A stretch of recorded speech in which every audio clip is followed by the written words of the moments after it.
तो दोस्तों कैसे हो आप सभी? तो धन्य एजुकेशन में आप सभी का हार्दिक स्वागत, अभिनंदन आपके अपने यूट्यूब चैनल धन्य एजुकेशन में। आशा करती हूँ आप सब अपनी जगह कुशल-मंगल होंगे।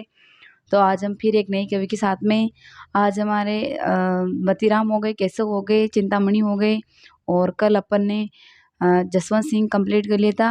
आज हम पढ़ेंगे भिखारी दास। भिखारी दास जो कि नाम के ही भिखारी हैं। तो पढ़ते हैं अपन भिखारी दास।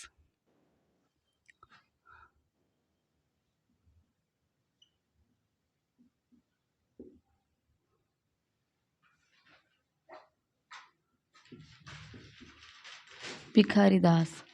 देखो आप मात्रा में कंफ्यूज मत होना ना, इनकी मात्रा ऐसे ही लगती है भिखारी दास की। तो इनका जन्म प्रतापगढ़ के टोक्यो नामक स्थान पर हुआ था और इनकी रचनाएं बहुत महत्वपूर्ण हैं और इसके अलावा इनकी बहुत कम जानकारी मिलती है। बाकी इनकी रचनाएं बहुत महत्वपूर्ण और इनकी भाषा है रीतिकाल के अंदर तो अपनी ब्रिज भाषा है। ब्रिज भाषा को स्वर्ण काल कहा गया। रीतिकाल को आपको पता ही है। तो इनकी भाषा तो वैसे ब्रिज है। अधिकतर कवियों की सबकी भाषा ब्रिज है क्योंकि रीतिकाल को ब्रिज भाषा का स्वर्ण काल कहा गया। तो और इनकी भाषा है ना, भाषा का जो अपने शुक्ल है आचार्य रामचंद्र शुक्ल, उन्होंने इनकी भाषा की प्रशंसा की है। तो एक ये कथन इम्पोर्टेंट है और इनकी 2 पंक्तियाँ आती हैं वो इम्पोर्टेंट हैं। तो शुरुआत करते हैं। पहले इनका जन्म स्थान लिख देती हूँ मैं।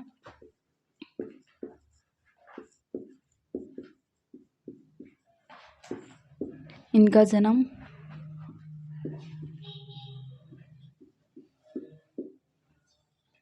टोंगियो ना, प्रतापगढ़। टोंगियो किसी स्थान का नाम है ना, किसी स्थान का नाम है। प्रतापगढ़ के अंदर पड़ता है ये स्थान। तो इनका जन्म टोंगियो नामक स्थान पर हुआ प्रतापगढ़ के अंदर और इनकी भाषा की प्रशंसा शुक्ल ने की थी। भाषा की मान लो या इनकी मान लो,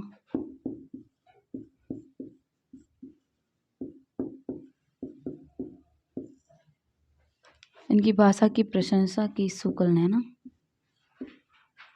मैं शुक्ल बोलती हूँ शॉर्ट के अंदर, तो आपको पता तो है ना। मैं शुक्ल आचार्य रामचंद्र शुक्ल के बारे में बोलती हूँ। आचार्य रामचंद्र शुक्ल जो कि आपके अपने हिंदी साहित्य के अंदर आचार्य रामचंद्र का जो साहित्य है वो प्रमाणिक माना गया। सर्वमान्य रूप से इनका जो साहित्य है वो प्रमाणिक है क्योंकि अपन ने शुरू से नहीं पढ़ा साहित्य। शुरू के अंदर क्या होता है कि जो अपना साहित्य है ना उसको लिखने के लिए 2 शर्तें रखी गई कि उस काल की प्रमुख प्रवृत्तियाँ और एक कालक्रम। तो ये दोनों शर्तों को पूरा कर रहे थे इसीलिए इनका जो साहित्य है वो प्रामाणिक साहित्य माना गया है। तो टाइम मिलेगा तो अपन शुरू से और आपके सारे जो कवि है ना, कवि तो मैं करवा दूंगी और इसके अलावा आपके बचेगी भक्ति काल, रीतिकाल, आधुनिक काल, इनकी जो प्रवृत्तियां हैं वो प्रवृत्तियां बचेगी, वो मैं आपको करवा दूंगी। और अपना जो हिंदी साहित्य का इतिहास है भाई, साहित्य किसने शुरू किया, कैसे शुरू हुआ, किस किसने क्या रचना लिखी, वो अपन पढ़ेंगे। उसके बाद में अपन कोशिश करेंगे, अगर टाइम मिलेगा तो अपन काव्य शास्त्र में भी थोड़ा घुसेंगे, उसके अंदर भी देखेंगे क्या क्या चीज़ें हैं क्योंकि अपने सेकंड ग्रेड के अंदर तो ज़्यादा है नहीं मैटर काव्य शास्त्र का, वो मैं आपको उपलब्ध करवाने की कोशिश करूँगी यूट्यूब पे। तो अपने शुक्ल ये है जो शुक्ल आचार्य रामचंद्र शुक्ल है, इसीलिए इनका जो मत है वो सर्वमान्य मत है। तो इसीलिए इनको याद करना बहुत ज़्यादा ज़रूरी है क्योंकि एग्ज़ाम में इन्हीं के बारे में ज़्यादा पूछते हैं। तो अपन आ जाते हैं इनकी पंक्तियों के ऊपर आ जाते हैं ना, अपने भिखारी दास की पंक्तियों के ऊपर आ जाते हैं अपन।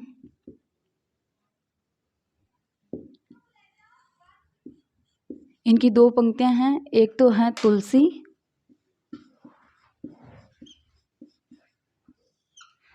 तुलसी गंग दुओ भरे।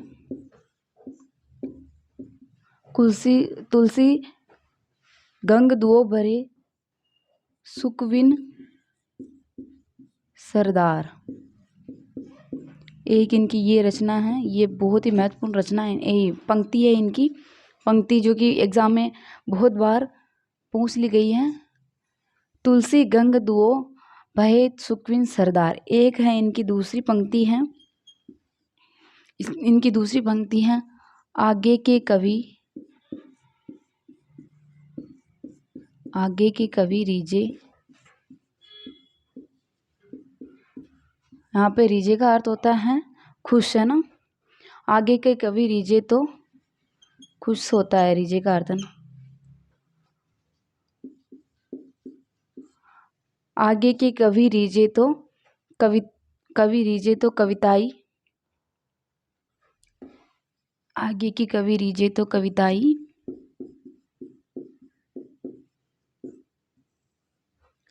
नाही तो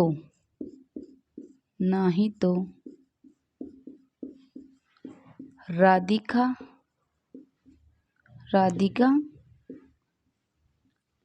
सुमिरन को बहानो। ये दो इनकी महत्वपूर्ण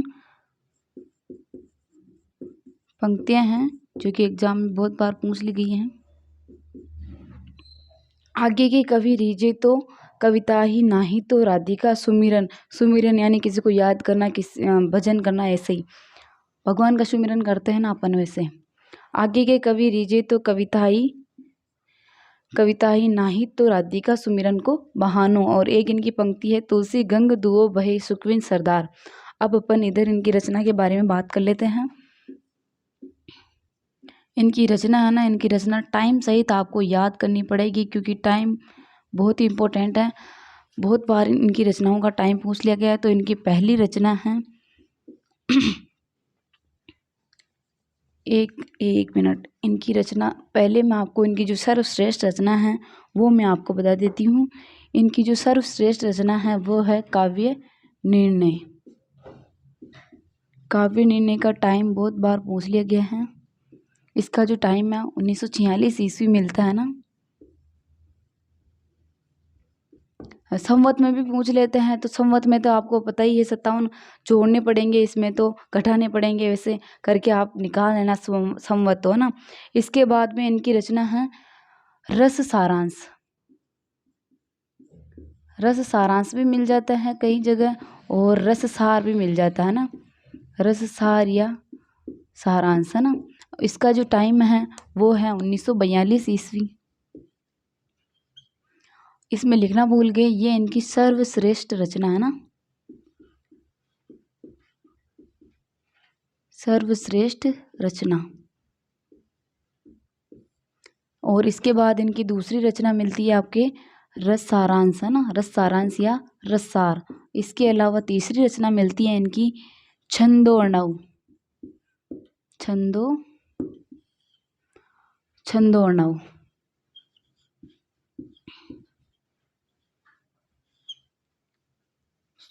एक मिनट, ये गलत है थोड़ा सा,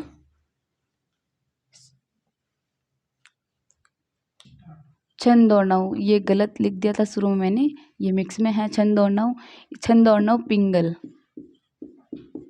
इसका टाइम मिलता है, इन दोनों का टाइम 1942 ही है ना, सेम, छंदोर्णव और रस सारांश का, है ना। और इसके अलावा इनकी चौथी रचना मिलती है श्रृंगार सती का, ना, शतरंज सती का, शतरंज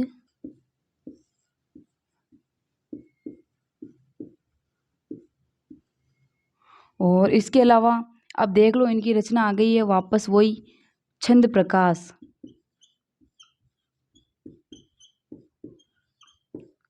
अब आपको मैंने याद करवाया था, जहाँ मति होगी वहाँ बुद्धि होगी, तो बुद्धि के वो अपने मतीराम की पढ़ी थी अपन ने छंद प्रकाश, और चिंतामणि की पढ़ी थी अपन ने चिंतामणि की, जहाँ चिंता होगी वहाँ विचार होंगे, तो छंद विचार वो उनकी पढ़ी थी। जहाँ बुद्धि होगी, जहाँ मति होगी वहाँ बुद्धि होगी, तो इनकी पढ़ी थी अपन ने कल मतीराम की। और आज ये इनकी आ गई है बिहारी जी की, भिखारी दास की। मैंने कहा था कि ये रचनाएं आपके आगे जाके कटेगी, तो ये यहाँ देख लो, छंद प्रकाश ये आ गई इनकी यहाँ पे, छंद प्रकाश। तो आपको याद रखना है, जहाँ भिखारी होगा वहाँ अंधेरा होगा, तो प्रकाश ऐसे याद रख सकते हो आप। तो इनकी ये रचना आ गई छंद प्रकाश। तो इनके अलावा इनकी रचना और विष्णु पुराण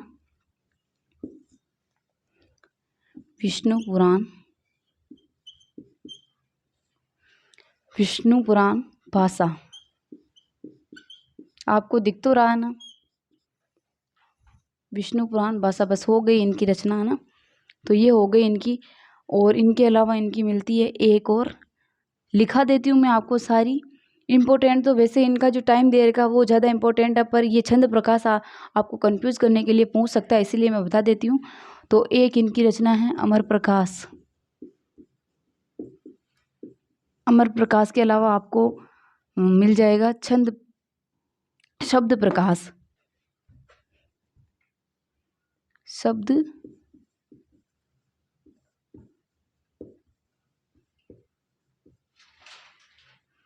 प्रकाश। तो ये हो गई इनकी रचना और इनके बारे में जितने भी महत्वपूर्ण जानकारी। तो श्रृंगार निर्णय नहीं लिखा है ना आपको मैंने, हाँ श्रृंगार निर्णय, ये भी इनकी एक महत्वपूर्ण रचना है। श्रृंगार निर्णय, इसका टाइम है 1750 ईस्वी, है ना, 1750 ईस्वी।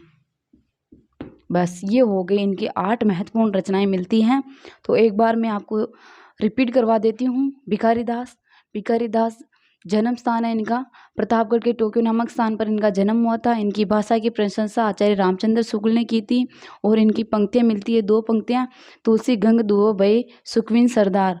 और एक मिलती है आगे के कवि रीजे तो कविता ही नाही, तो राधिका सुमिरन को बहानो है। और इनकी रचनाएं मिलती है, सबसे महत्वपूर्ण रचना सर्वश्रेष्ठ रचना इनकी है काव्य निर्णय, जिसका टाइम है 1946 ईस्वी। इसके अलावा इनकी रचना है रस सारांश या सार 1942 ईस्वी। छंद और नव पिंगल, इसका भी टाइम है 1942 ईस्वी। इन दोनों का टाइम 1942 ईस्वी है ना। और इसके अलावा इनकी रचना मिलती है शतरंज शतिका। और इसके अलावा मिलती है श्रृंगार निर्णय 1750 ईस्वी, इसका टाइमिंग है। और छंद प्रकाश, और इसके अलावा विष्णु पुराण भाषा। और इसके अलावा मिलती है अमर प्रकाश शब्द प्रकाश। तो ये हो गई अपने भिखारी दास की। आप ये ऐसे मत सोचना कि ये मीटर कम है तो आप छोड़ दोगे या हल्के में ले लोगे। जो छोटे कवि है ना, उनमें से उनकी एक लाइन ही इम्पोर्टेंट है, पर हर बार आपको जो जहाँ से वो देखता है कि भाई कहाँ से बच्चे कंफ्यूज हो सकते हैं, तो आपको बिल्कुल कंफ्यूज नहीं होना। ये छंद प्रकाश है, इसको आपको परमानेंट दिमाग में सेट कर लेनी है, क्योंकि मतीराम की अलग है, चिंतामणि की अलग है। और आगे तो सबके छंद आ रहा है, पर पीछे किसी के विचार है, किसी के प्रकाश है, किसी के क्या है, तो आपको कंफ्यूज नहीं होना है। तो ये हो गई अपने भिखारी दास की महत्वपूर्ण जानकारी। तो क्लास को ज़्यादा से ज़्यादा शेयर करना, क्योंकि एग्ज़ाम आने से पहले साहित्य आपको पूरा यूट्यूब पे मिल सके और इस क्लास का ज़्यादा से ज़्यादा जितने भी स्टूडेंट्स हैं, भाई बहन हैं, वो सब लाभ उठा सकें। तो ज़्यादा से ज़्यादा शेयर करना, लाइक करना, सब्सक्राइब करना। धन्यवाद।